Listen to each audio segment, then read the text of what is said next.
Okay, you guys, what is up? The King of Lightning is here today to do Fairy Tail Chapter 314 review. Now, before I get started, I do want to say that yes, I have heard the rumor that apparently Fairy Tail is going to end within the next two arcs. Either the next arc is going to be the last arc, or the arc after the next arc is going to be the last arc.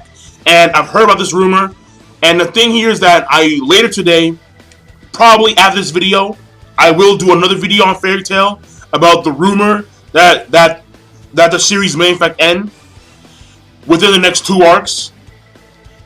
And the thing here is that, in my personal opinion, off the gate, it is possible simply because Hiro Mashima has been writing another series while writing Fairy Tail.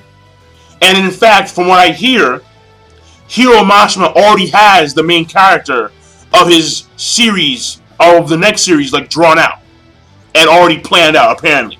So, and he's been doing this ever since the middle point of the Tennoshima Island arc. So, in fact, him ending Fairy Tail either in the next arc or the arc after the next arc is in fact a possibility. And so that's why later today, probably after this own video, I will do that video about the supposed end of the Fairy Tail series. Now, that being said, alright, Fairy Tail Chapter 314 review. This week's chapter of Fairy Tail overall is actually fairly simple. The middle portion, which was the fight between Erza and Kagura, was actually good. It was a good fight. And, well, not really a good fight, but more like a good domination, alright? And that sounds kind of weird. But the thing here, I mean, hey, if you roll that way, alright, fine, then you roll that way. But the thing here is that Kagura went in. Kagura, she truly went in. It was just like, yo, Erza, you can't beat me. I'm the better bitch. And Kagura was, in fact, the better bitch. It was like, yeah. It wasn't even fun. Kagura was decimating Erza, and Erza, unfortunately, I'm an Erza fanboy, and I'll tell you right now, she got wrecked. She got wrecked pretty damn bad. I mean, I don't recall anyone beating up Erza this bad. Well, there was that one guy in the Arashian 6, but Erza wasn't that beat. She wasn't beat up that bad. And then against Jalal, she fought on par with Jalal for a few minutes, and until Jalal went fucking meteor. But whatever, right? But what I will say, all right. So I'll do the middle portion play by play, but the opening part and the ending part of this chapter are actually very simple, very quick. So when it comes to the opening part, all right, it's basically Altair, Merity, and Jalal discussing about what future Lucy told him about how the country, if in fact things go the way she predicted. If in fact things go the way her timeline went, then the country will be destroyed by tomorrow. And the thing here is that is a possibility if in fact her prediction is true. But the thing here is that Jalal, he feels something is amiss. He feels that something is wrong. And this may be very important later on, because the thing here is that when Lucy came in, when future Lucy went back in time, she may have in fact altered the timeline. Just how in Dragon Ball Z, when Trunks came from the future, he completely altered the Dragon Ball Z timeline. The same effect may have occurred, where future Lucy, where she came back in time, where she came back, and she completely altered the timeline. Now, granted, I'm not too sure if that's the case, but that's something wrong, that a misfeeling that Jalal has may be in fact because of the existence of future Lucy in this timeline. Now when it comes to the middle portion, when it comes to the fight between Kagura and Erza, so once again, play by play.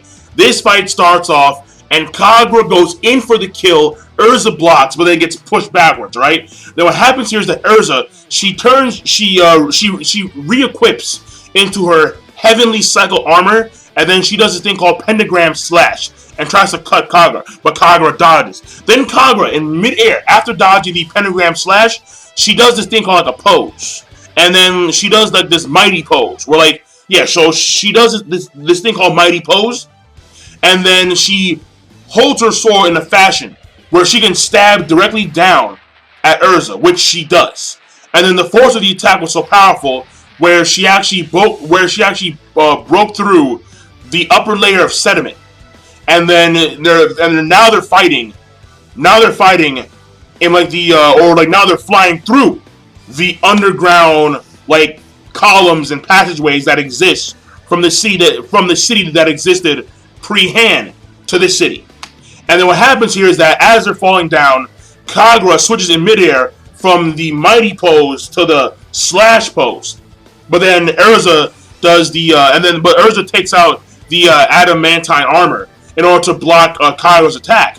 But that shit doesn't work at all. And in fact, Kagura was easily able to like cut through the armor. And please note, because someone PM'd me about the whole entire thing, it's not adamantium, alright? Adamantium and adamantine are two different fucking things, alright? Adamantium is some like Wolverine shit. Alright, adamantium is some Wolverine X-Men shit. Adamantine is like kind of like Mirth's armor, like in video games where like there's like Mirth's armor or like a mythical armor. Like it's the same thing. Like that's the whole entire counteraction. All right, but it is in fact Erza's strongest armor, and that shit could block Jupiter Cannon. But Kagura, with her sword undrawn, was still able to actually cut through that with fair ease. All right. But in the process, what happens here is that Erza, knowing that her defense was easily broken by Kagura, she switches from the adamantine armor to the soaring armor, and then she does the soaring flight sonic claw attack, and then she attempts to cut Kagura. And it appears that she actually succeeded in cutting Kagura, but Kagura, like the next time we see of Kagura, she's in midair, mad fucking chill, and all of a sudden like a backlash occurs, and then Erza gets hurt. So I have no idea what happened exactly, but Kagura does know multiple forms of magic. Like for example, Kagura does know gravity magic, which is why she was able. Because I remember when her and Yukino fought, Yukino had this one she had this one celestial spirit where she could like alter gravity in like a certain area. But the thing was that Kagura, she nerfed that by using her own gravity magic. So Kagura has multiple forms of magic aside from her undrawn sword style. So the thing here is that Kagura probably did this backlash from the soaring armor that Erza attacked with right back at Erza by using another form of magic. Yeah, definitely. But the thing here is that Erza gets hurt, and now they fall down to the and now they fall down to the ground once again in like the actually And hold on. Wait a second. Hold on. Wait a second. Time out. No. Alright. My thing, okay, I'm sorry, because I was thinking here, and actually, I think I was wrong. Yeah, I was wrong in the sense of when Minerva, Erza, and Kagura were fighting, I believe they were fighting on like a building roof. And then the mighty pose broke through the roof. So it wasn't sediment rock. No, I don't think so. Because I was thinking that they were in another underground passageway, like Natsu was when he fought against Sting and Rogue. But it's not. Because there's clouds. Yeah, because I remember there was actually like clouds and like trees. And even though there was like columns, like they were still fighting in like the open atmosphere. So yeah, so I believe that those two were fighting on like a roof of like a building. I think so. I'm not too sure. It's very fuck it. Not really a big deal. What's happening here is that after the whole entire thing, Kagura, basically like she lands next to Erza. Erza, she's gasping and and everyone like they're seeing this shit. And they're like, yo, Kagura is a fucking monster. And she is. She rightfully so is a goddamn monster. See, I told people all the fucking time. There was no way in hell. Erza is gonna beat someone like Kagura. Kagura is like Jura level. It's just, no. And the thing here is that the only possible way, the only legitimate way that Kagura is going to lose to Erza if Kagura does so willingly via feelings and via, and like all that gay shit, right? Basically, the only way Kagura's gonna lose to Erza is via gay shit. That's the only fucking way. Only way. Only logical way. I mean, granted, if, Erza gets a friendship power-up at some point during this fight, then Kagura will probably damn lose. But from a logical standpoint, there's no way unless Kagura willingly loses the fight. And after that, what happens here is that Erza starts to talk about the whole entire thing about how, like, are you so strong because you're fueled by your hatred for Jalal? Kagura kicks the bitch, like, I kick, like, get the fuck out of here. And then Erza's like, don't bring, and then after Erza, starts coughing and gagging, she's like, don't bring in Miliana into your hatred. And then Kagura says it was by her own will. It was by her own will. And then Erza says after she gets cut some more and then gets set flying back again, then Erza says, why do you hate Jalal so much? And right there it was revealed right then and there that Kagura is in fact the little sister of Simon. And again, this right here I had anticipated pre-hand. But the thing here is that when I first thought the possibility of Kagura being Simon's daughter, I kind of brushed it off to the side because it was possible, but in my personal opinion, not really probable. Because I had a feeling that this amount of hatred would require a lot more, like the death of an entire family or an entire village, whatever. But in fact, Kagura, yes, she is in fact the sister of Simon. And then she explains the whole entire backstory about how 15 years ago, during the whole entire child captures, where, she escaped from the actual people, but Simon didn't. I believe that was the same thing that happened to Ultier, where Ultier was captured by these guys and like Zero. Zero, that dude. Yeah, like I believe so, but I'm not too sure. Someone look up the actual timeline. Look up the timeline when Ultier got captured by Zero and was experimented on by the magic, and look up when Kagura was actually captured, because I believe it was around the same time, but I'm not too sure. Either way, Kagura is saying all this shit, and then Erza says, no, that's half true. All right, the death of Simon is halfly Jalal's part and halfly my own part because of my own weakness, which is actually that is the case, because in that point in time, Erza was in a sense weak, and Simon died because of that quote unquote weakness. And in a way, in a way, but at the same time, yeah. Okay, fine. So Erza, I guess, in a way, is partially to blame, and yeah, she is. But whatever. I mean, like, not fully, because Jalal, he was a part of Simon's death as well, but Erza too. And the thing here is that Kagura, she starts to, she gets really fucking mad, and then she's like, bitch, what? Like, are you really gonna actually defend this guy, even at this point in time? And then Erza, she starts to reinforce the notion that, in fact, she is partially to blame for the death of Simon. And then, here's when I saw Kagura, and I was like, fuck, here we go. Kagura, she starts to actually cry. And I'm like, oh no, listen. And listen, I understand, I really do, but fuck, I mean, whatever. I mean, look, man. She starts to cry, and then she starts to draw her fucking sword. And then we flash forward, and then we flash over to like the rest of her guild.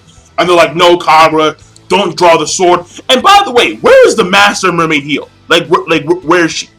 Because I'm thinking, I'm like Mermaid Heel has a master, a guild master. Like, where is she? Or he? I don't know. Whatever, right?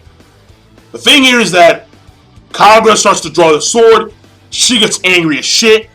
And then it's like tears, and then the sword starts to glow, and then we have Erza on the ground like, forgive me, or like, I'm sorry, and then we see like a panel of blood, and then there's the end of the chapter.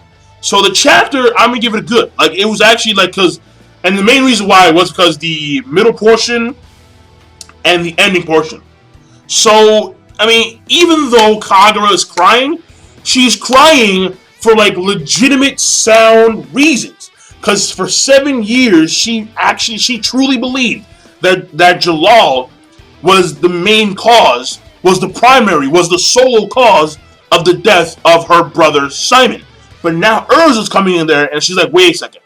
But I was a part of that too. I was a part of that whole entire thing too, and I'm partially to blame. And then this hits like a fucking ton of bricks, simply because of the weight of all those years being all of a sudden warped into this whole entire notion where now there's a new enemy, quote unquote enemy, that she has to kill, and that enemy, quote unquote, is Erza. Now, is Erza, wounded or dead? I doubt it. I mean, in my opinion, I somehow believe that either Kagura stabbed herself, or Erza dodged it in time, or like Minerva came in there, she warped in Miliana real quick. Miliana got cut, and then Miliana's like half dead now. I mean, I don't know. There's a lot of options, and we'll see next week. We will see next week. But as of right now, I mean, let's assume that someone's injured. That's what we have to assume because we saw the blood. But I mean, I'm done. I mean, that's it. So the ratings gonna be good, and I'm signing out. King Lightning, be sure to, of course, rate, comment, and subscribe as always. Peace. Have a nice day, and give me your thoughts on the whole entire Kagura, Erza, whole entire thing down below, as well as the fuck it, I'm done. Peace. Have a nice day.